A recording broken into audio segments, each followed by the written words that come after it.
2장 14절부터 23절까지의 말씀입니다.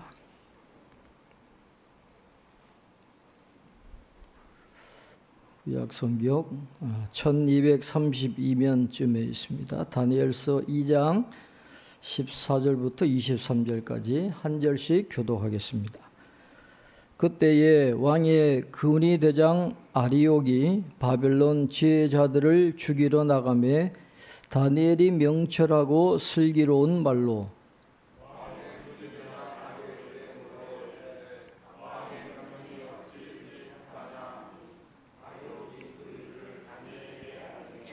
다니엘이 들어가서 왕께 구하기를 시간을 주시면 왕에게 그 해석을 알려드리리이다 하니라.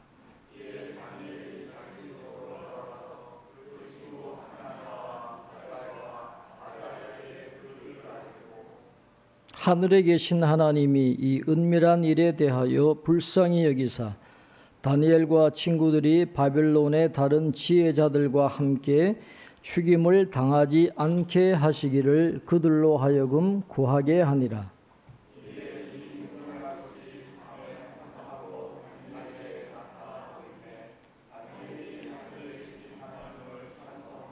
다니엘이 말하여 이르되 영원부터 영원까지 하나님의 이름을 찬송할 것은 지혜와 능력이 그에게 있음이로다.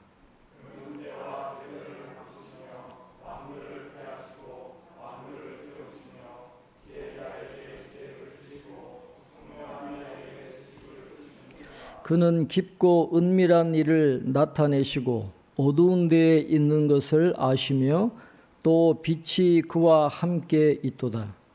나의 조상들의 하나님이여 주께서 이제 내게 지혜와 능력을 주시고 우리가 주께 구한 것을 내게 알게 하셨사오니 내가 주께 감사하고 주를 찬양하나이다.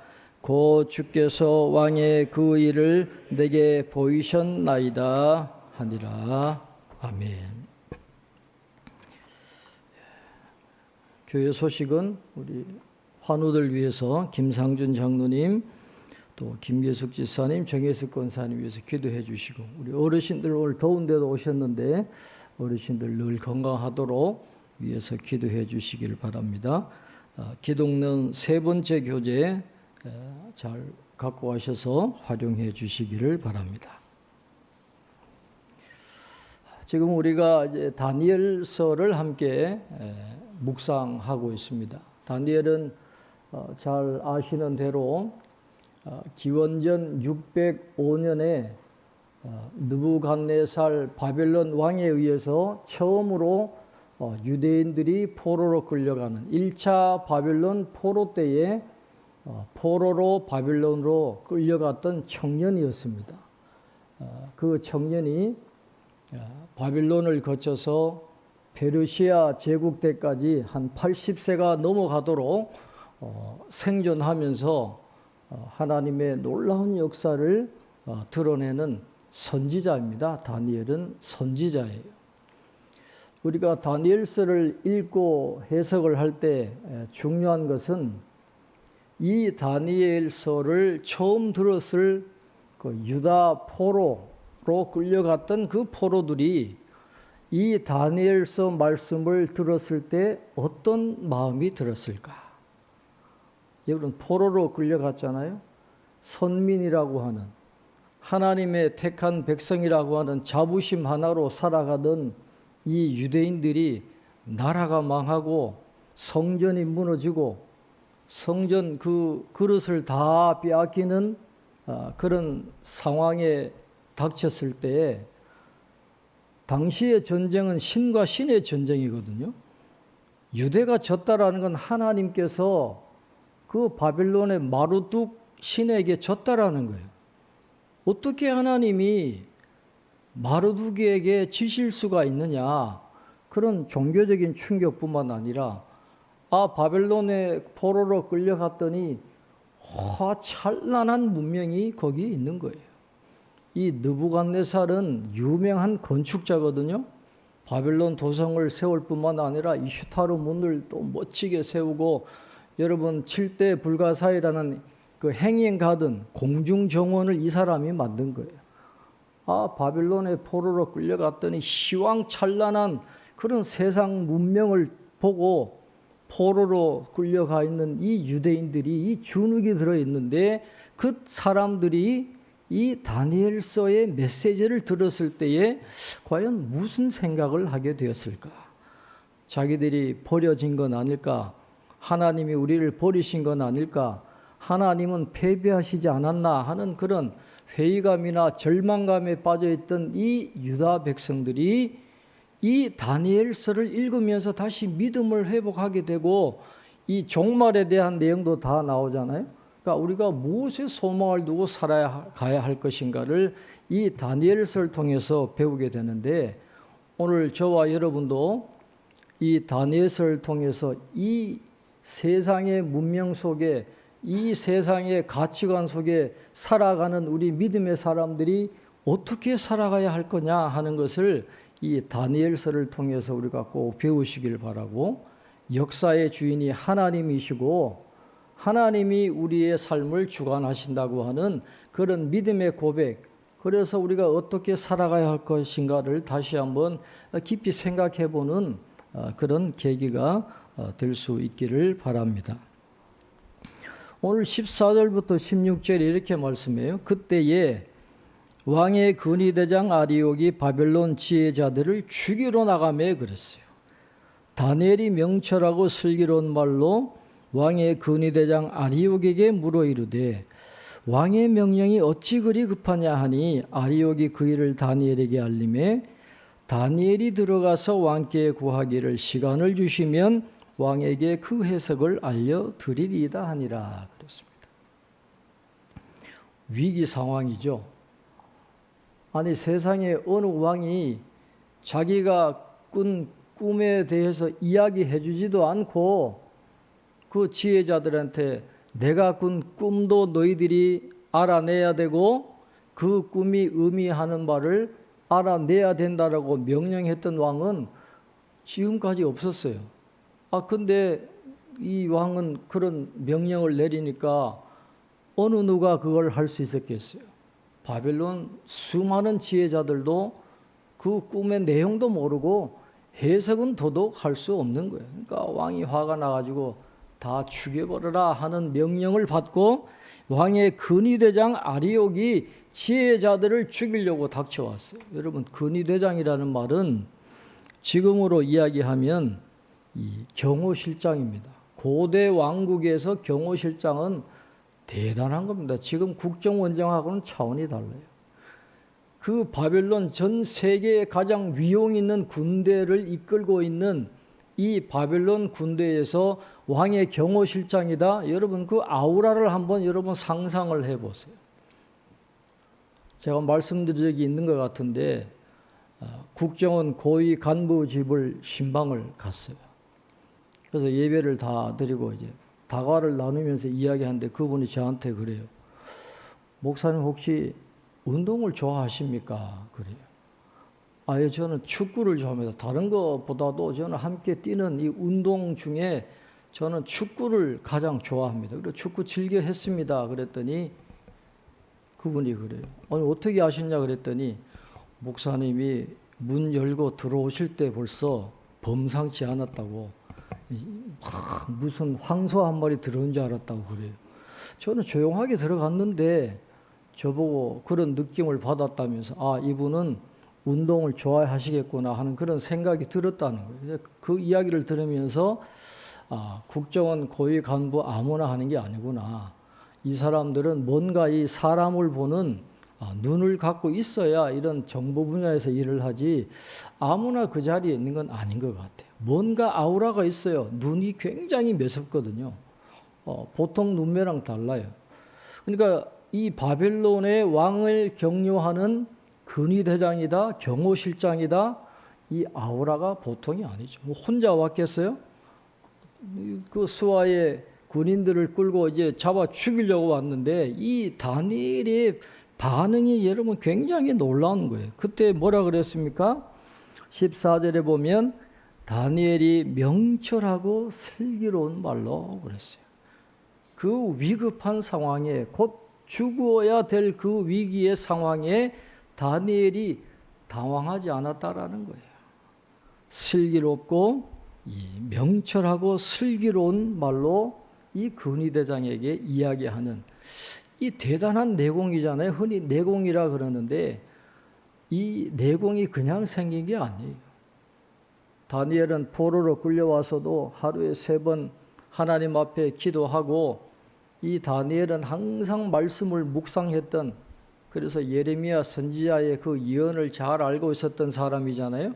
말씀과 기도를 늘 꾸준하게 하나님 앞에 엎드렸던 사람이니까 하나님이 나중에 그를 높이 들어쓰신 거예요. 그러니까 벌써 이 내면 자체가 다른 사람이에요. 경호실장 아니라 경호실장 할아버지가 와도 눈 하나 깜짝하지 않고 명철하고 슬기로운 말을 할 수 있는 준비가 되어 있었던 사람이 바로 이 다니엘이었던 것입니다. 아니 어떻게 그렇게 급하십니까? 그래서 왕에게 일어났던 모든 일을 이제 아리옥에게서 듣고 16절에 보면 이 다니엘이 들어가서 왕께 구했다라고 이야기하는데 우리가 25절에 보면 다니엘이 직접 왕 앞에 간 것 같지는 않아요. 그러니까 이 합리적인 절차를 거쳐서 아리옥을 통해서 자신의 견해를 왕께 전달하게 되었다. 그 정도로 이해를 하시면 되겠는데 어떤 걸 전달했습니까? 시간을 주시면 왕에게 그 해석을 알려드리리이다 그랬어요. 못 알려주면 어떻게 돼요? 죽는 거예요. 그러나 다니엘은 확신이 있는 겁니다. 하나님이 알려주신다라는 확신이 있는 거예요. 그래서 급하게 죽이지 말고 시간을 좀 달라. 그러면 하나님이 알려주시는 대로 내가 해석해 주겠습니다. 이렇게. 그러니까 아마 왕이 허락을 한 것 같죠. 그러니까 그 다음에 다니엘의 반응이 나옵니다. 자, 우리 17절, 18절 한번 같이 읽겠습니다. 17절, 18절입니다. 이에 다니엘이 자기 집으로 돌아가서 그 친구 하나냐와 미사엘과 아사랴에게 그 일을 알리고 하늘에 계신 하나님이 이 은밀한 일에 대하여 불쌍히 여기사 다니엘과 친구들이 바벨론의 다른 지혜자들과 함께 죽임을 당하지 않게 하시기를 그들로 하여금 구하게 하니라. 다른 거 안 했어요. 기도했다 그랬습니다. 근데 여기 보면 자기 집으로 돌아가서 친구 하나냐와 미사엘과 아사랴에게 그 일을 알렸다 그랬잖아요. 근데 이미 1장에 보면 이 사람들이 겸행했다는 게 나왔어요. 사드락과 메삭과 아벳느고라는 이름을 받았음에도 불구하고 여기서는 사드락과 메삭과 아벳느고라는 이름을 쓰지 않고 하나냐와 미사엘과 아사랴라는 히브리 이름을 그대로 사용하고 있어요. 이건 의도적이에요. 뭘 나타내는 거예요? 이 사람들은 여호와 신앙을 갖고 있는 사람들이고 기도의 대상이 누구라는 거예요? 바벨론의 우상이 아니라 이스라엘의 하나님께 기도하겠다라는 것을 의도적으로 이 이름을 통해서 나타내고 있는 것입니다. 친구라고 하는 말은 동반자라는 뜻도 있고 동맹관계에 있는 사람이라는 그런 뜻도 있어요. 운명을 같이 하는 그런 사람을 이야기하는 겁니다. 여러분 다니엘서를 쭉 읽어보시면 알겠지만 다니엘이 자기가 출세하면 혼자 출세하지 않아요. 이 세 사람을 같이 추천해가지고 같이 잘 되는 거예요. 이 혹독한 세상에 남 쥐어 밟고 혼자 올라가려는 사람이 얼마나 많은데 이 다니엘과 세 친구는 그러지 않아요. 같이 가자. 같이 잘 되자. 이 동맹관계에 있는 서로 아주 사랑으로 똘똘 뭉쳐있는 그런 친구들인데 바로 그 친구들과 함께 하나님 앞에 기도합니다. 오늘 18절에 보면 하늘에 계신 하나님이 그랬는데 구약성경 이 앞에는 이 하늘에 계신 하나님이라는 말씀이 잘 안 나옵니다. 그 이름이. 포로기 이후에 포로들이 가장 좋아했던 하나님의 이름이 바로 하늘에 계신 하나님이에요. 포로기 이후에 가장 많이 불려진 하나님의 칭호인데 왜 하늘에 계신 하나님이라는 이름을 많이 썼을까? 바빌론에 가면 이 점성술사들이 있잖아요.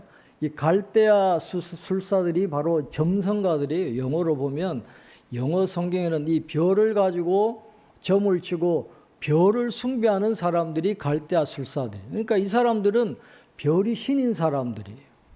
그러니까 그 별이 있는 하늘을 주관하시는 분이 누구시라는 거예요? 이스라엘의 하나님이다. 그래서 하늘에 계신 하나님이라고 하는 용어를 이 포로기 이후에는 굉장히 중요하게 생각하는데 이 우주를 주관하시는 분이 누구시냐? 하나님이시라는 거예요.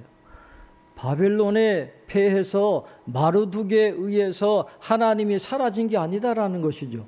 변함없이 우주를 주관하시는 분은 바로 하나님이시다. 주권자는 하나님이시다라고 하는 그런 믿음의 고백이 하늘에 계신 하나님이라는 표현에 들어있는 것입니다.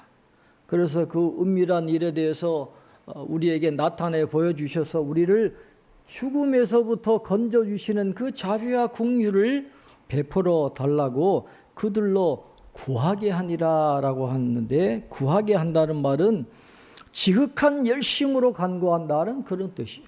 생명 걸고 하나님 앞에 기도하게 했다라는 것이죠.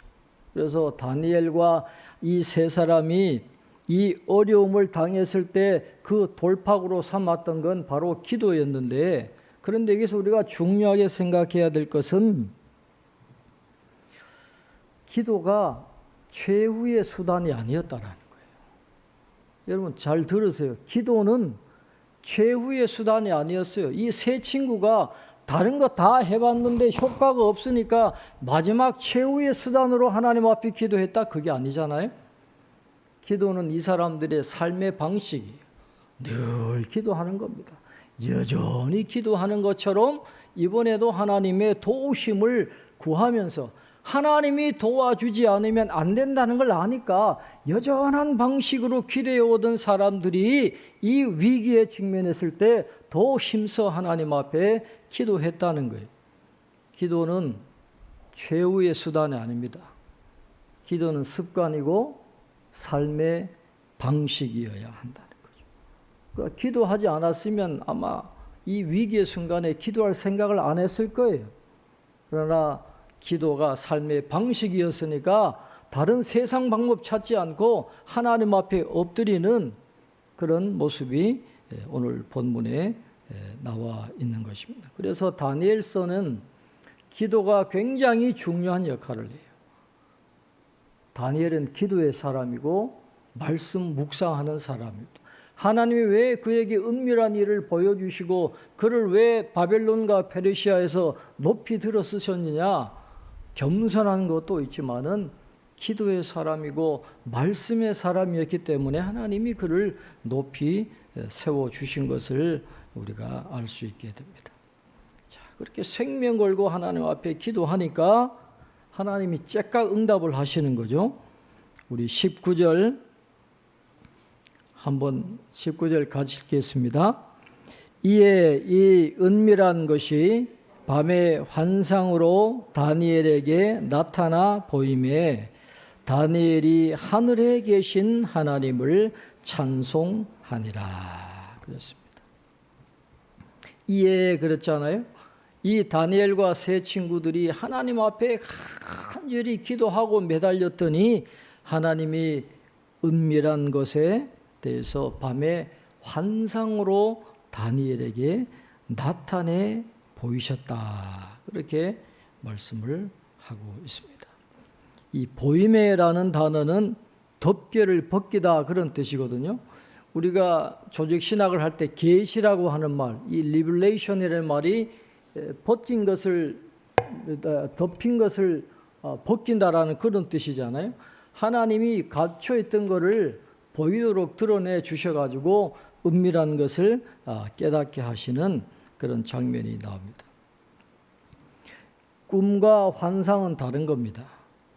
히브리어로 꿈은 할롬이라 그렇게 이야기하고 꿈은 이 할롬이라는 꿈은 우리가 일반적으로 꾸는 그 꿈이에요. 뇌의 활동으로 꾸는 그 꿈을 이야기하지만은 여기서 말하는 환상은 하조트라는 건데 하나님이 직접 이미지를 심어주시는, 하나님은 은밀한 일을 나타내 보이실 때 환상을 사용하십니다. 욥기와 스가랴를 통해서도 보면 하나님이 은밀한 것을 드러내 보이실 때 이 환상을 통해서 역사하시는 것을 보게 됩니다.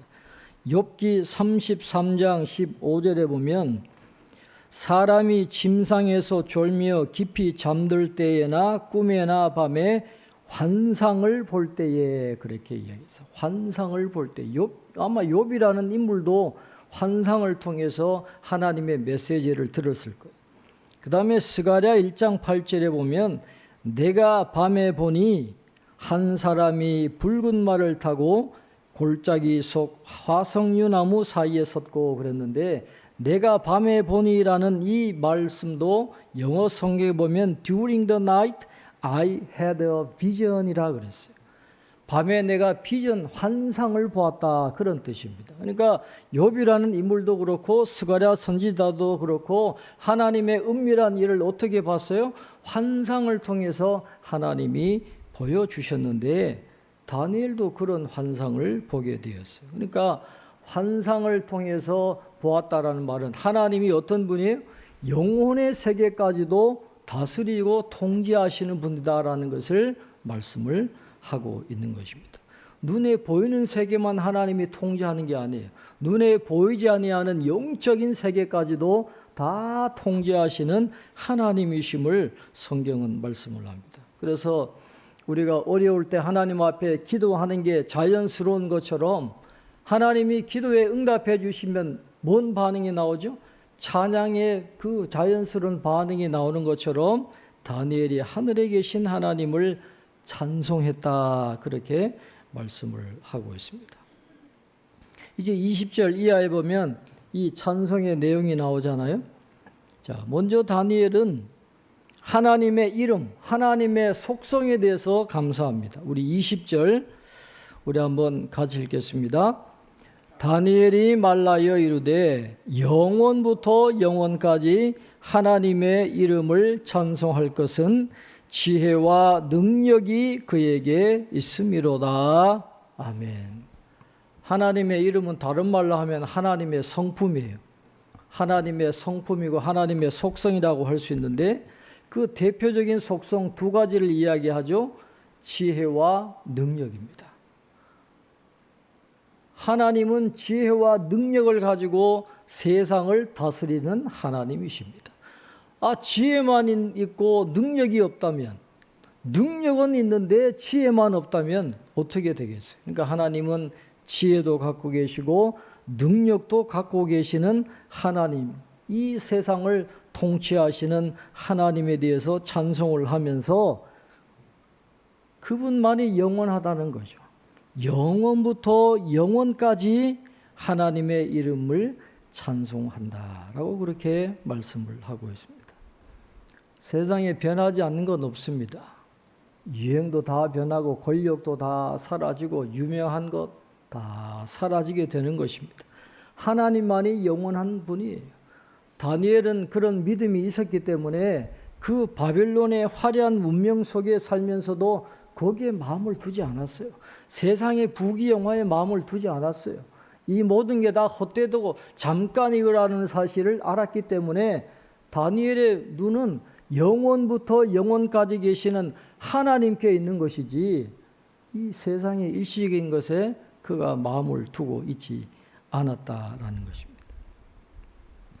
그 다음에 다니엘은 지혜와 능력으로 행하시는 하나님의 행위에 대해서 찬송을 하고 있습니다. 자, 하나님이 어떤 일을 하십니까? 자, 우리 21절, 22절 우리 한번 같이 읽겠습니다.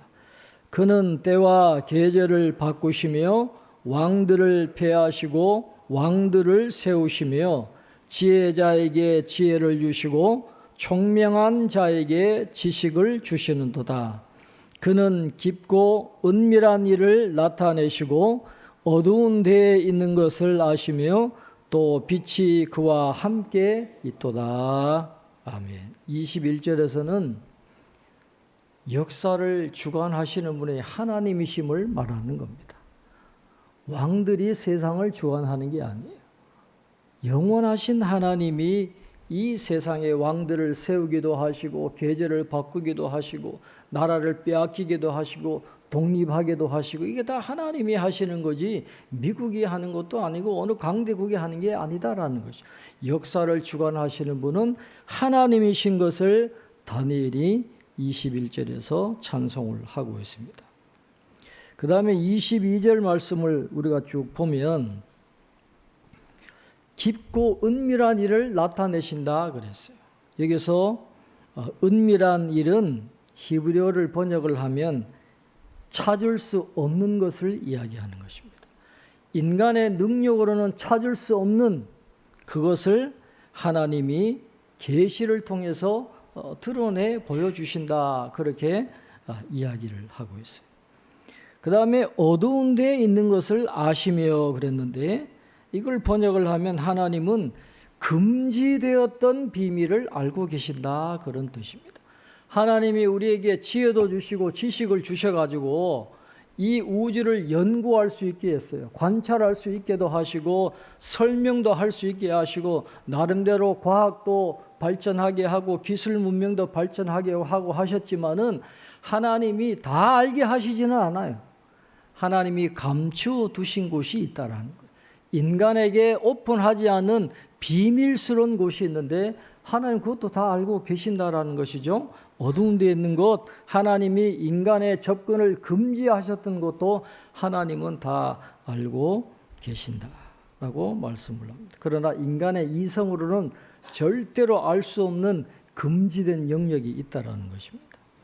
또 빛이 그와 함께 있도다 했는데 이건 하나님과 함께 하지 않으면 믿음의 눈으로 보지 않으면 절대로 깨달을 수 없는 그런 영역들이 있는데 믿음의 사람들에게는 금지된 것을 하나님이 보여주신다는 거예요.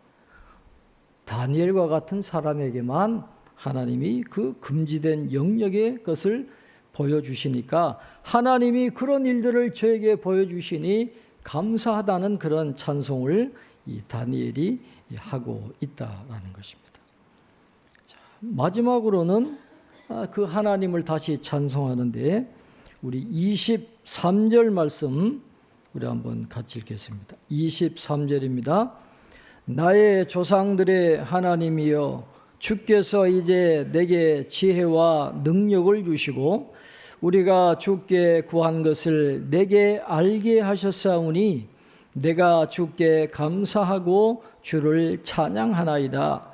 곧 주께서 왕의 그 일을 내게 보이셨나이다 하니라. 아멘. 여기서 제일 중요한 단어가 나의 조상들의 하나님이여 라는 단어예요. 다른 말로 하면 다니엘은 언약의 하나님을 잊어버리지 않았습니다. 자기들의 조상들 이스라엘과 언약을 맺으신 그 이스라엘의 여호와 하나님이 지금도 우리와 함께 하고 계시다라는 걸 믿었고 지금도 이 우주의 역사를 주관하고 계신다라는 것을 믿었기 때문에 근위대장이 죽이러 와도 명철하고 슬기로운 말을 할 수 있었어요. 거기서도 낙심하지 않았어요. 포로로 끌려가서도 우상에게 절하지 않았습니다. 하나님께 기도했습니다. 믿음을 지켰습니다. 그러니까 하나님이 은밀한 것도 보여주시고 높이 세워주셔서 그 역사의 주인공으로 일할 수 있도록 만들어 주신 것인데 거기서도 언약의 하나님을 기억했어요. 여러분 다니엘의 하나님이 언약의 하나님이라면 포로로 끌려가서 낙심해 있던 사람들이 다니엘과 함께 하신 그 언약의 하나님이 오늘도 우리와 함께하고 계시는구나 그 확신을 가졌을 때 얼마나 위로와 소망을 받았겠어요. 나라도 다 빼앗기고 포로로 끌려와서 비참하게 살아가고 있는 그때에 언약의 하나님이 우리를 버리신 게 아니구나. 우리의 기도를 들어주시는구나. 우리를 인도해 주고 계시는구나. 보호하시는구나. 공급해 주시는구나. 미래의 예언이 이루어지도록 앞으로 이끌어 가시겠구나 하는 그런 소망을 갖게 되면서 새로운 힘을 얻지 않았겠습니까? 다니엘서가 바로 그걸 보여주는 거예요. 오늘 우리도 마찬가지입니다. 언약의 하나님, 이스라엘과 언약을 맺으신 하나님이 저와 여러분의 하나님이에요. 그 언약을 지금도 기억하시고 성실하게 지키고 계신다라는 것입니다. 하나님은 절대로 우리를 버리지 않아요. 우리가 하나님을 떠나면 떠나지 하나님은 절대로 먼저 변하지 않아요. 영원부터 영원까지 하나님은 그 언약을 지켜주시고 인도하시고 보호하시고 공급해 주시는 그런 은혜를 베풀어 주시는데, 하나님이 다니엘을 기억하시고 그의 기도를 들으시고 놀라운 은혜를 베풀어 주신 것처럼 오늘 하나님이 저와 여러분의 기도도 들어주시고 우리에게 적절한 은혜를 베풀어 주시고 또 하늘의 소망을 갖고 살아갈 수 있는 믿음의 눈을 열어주셔서 우리가 끝까지 믿음의 길을 잘 달려갈 수 있는 저와 여러분 되시기를 주님의 이름으로 축원합니다. 기도하겠습니다. 하나님 아버지, 다니엘서를 통해서 다시 한번 전능하신 하나님에 대한 믿음의 고백을 새롭게 하게 하시고 그 하나님을 바라보며 다시 한번 신뢰할 수 있도록 인도해 주신 것을 감사합니다. 오늘 저희들도 다니엘과 같은 믿음을 갖게 도와주셔서 그 언약의 하나님의 사랑을 기억하며 끊임없이 하나님 앞에 엎드려 기도하며 하나님의 말씀을 붙잡고 이 세상 가운데서도 믿음의 사람으로 성도의 삶을 살아갈 수 있는 저희들 되게 도와주셔서 언약의 은혜를 베풀어 주시고 인도해 주시고 보호해 주시고 공급해 주시고 영원한 천국으로 이끌어 가시는 그 은혜를 구체적으로 경험하며 살아가는 저희들 다 될 수 있도록 축복해 주시옵소서. 감사하고 예수님의 이름으로 기도하옵나이다. 아멘.